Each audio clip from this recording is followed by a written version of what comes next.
Welcome to Luca and Miguel. Enjoy the video. You start by prepping precise parts.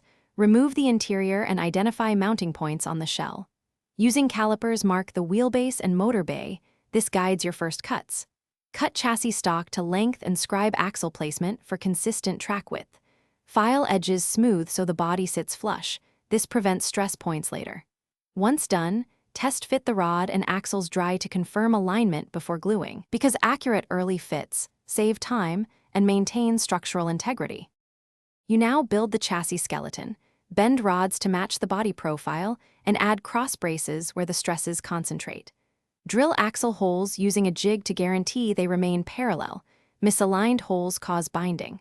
Attach a motor tab and mounting lugs with epoxy and reinforce with small solder beads if using metal. Make sure to clamp parts in the exact riding position so curing happens under load.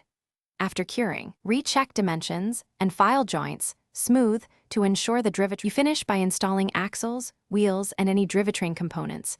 Run the assembly on a flat surface to check for rubbing, binding, or uneven roll.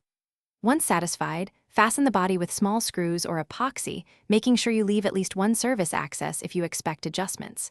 If wheels wobble or car pulls, diagnose alignment. Shim with thin washers, rebore holes square, or reseat axles.